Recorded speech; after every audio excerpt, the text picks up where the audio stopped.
The 1920s. The 1920s was an economic keg stand. Everybody was making money, spending money, and investing money. They definitely didn't have. But who really cares? The Great War is almost over, and we're all rich as hell.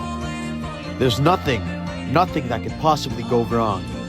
We could only go up, and there's no going down.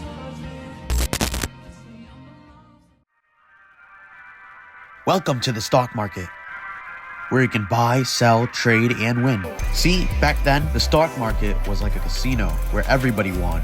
Regular, everyday people were buying stocks on the margin, which is a fancy way of saying borrowing money to invest money they never had in the first place. This was like the new money-making meta. Everybody was using it to gain XP, and nobody ever lost. They only won.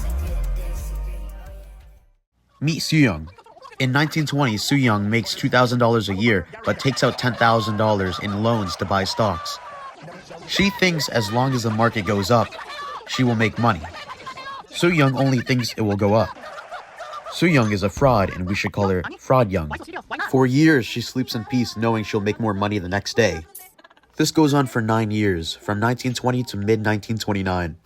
But one day, Soo Young wakes up and finds out she lost almost all her money. What exactly happened? It crashed. The market stopped going up. And by stopped, I mean it crashed so hard, it made a crater.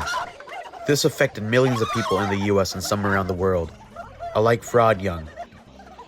Black Tuesday. October 29th, 1929. AKA Black Tuesday. The market lost $14 billion in a single day.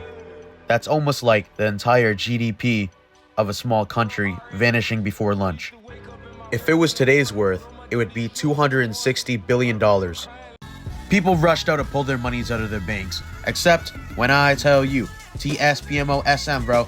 Turns out, the banks has also been gambling on stocks.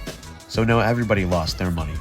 Banks failed, pools closed, unemployment skyrocketed, the system's broken, the school's closed, the prison's open. We ain't got nothing to lose, everybody re-rolling. Huh? Everybody re-rolling. Yeah, the American dream looked like a really long homeless shelter bread line. For millions of Americans, this was a really rough time. I wonder, what did the President Herbert Hoover do? So during this time, the American dream was what everyone tried achieving. So he told everyone just to try harder. I wouldn't take that, I'd crash out. A lot of people got innovative. They started living in Hoovervilles. Hoovervilles were entire neighborhoods made out of cardboard and sadness.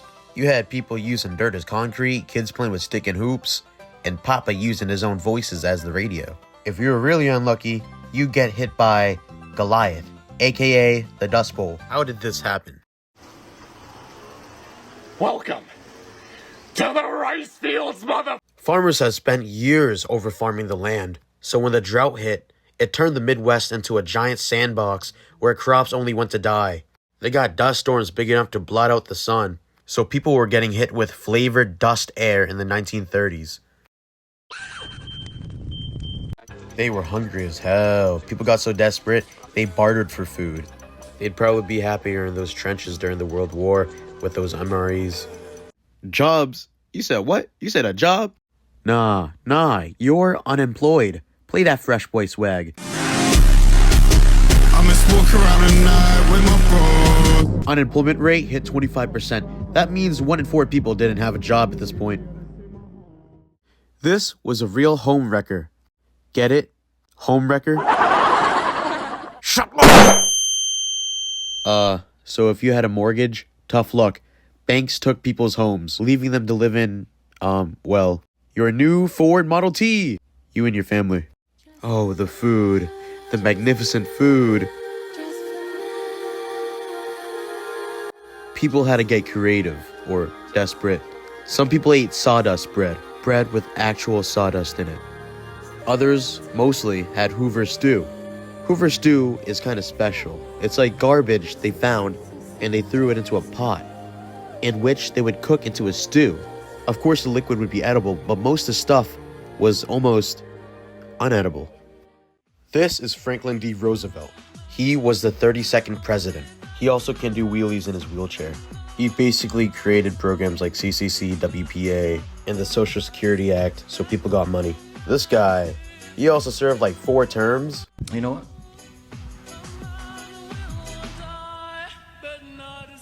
I'm not leaving. I'm not leaving. I'm not leaving! But what really ended the Great Depression? Sure, the New Deal claims to end the Great Depression. He was only stimulating the economy. But the true catalyst was the Second World War. Turns out when you spend billions making bombs, planes, and tanks, the economy perks up. Here comes the money. Here we go. Money talk. Here comes the money. This is when America becomes the world arms dealer, and suddenly everyone had a job again. Who knew? So, by the 1950s, the economy was thriving. People had houses, cars, and actual food again. Moral of the story, don't let banks gamble your money. I understand it now. My lady, man. Top of the world. Top of the world. I get it!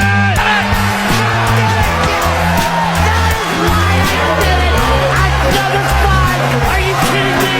That's right! Who do you think you are? I am! Diggs! Sideline! Touchdown! Unbelievable! Vikings win it!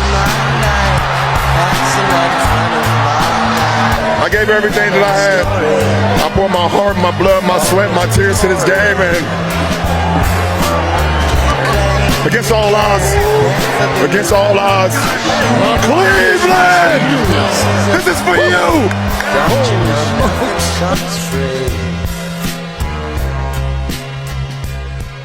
What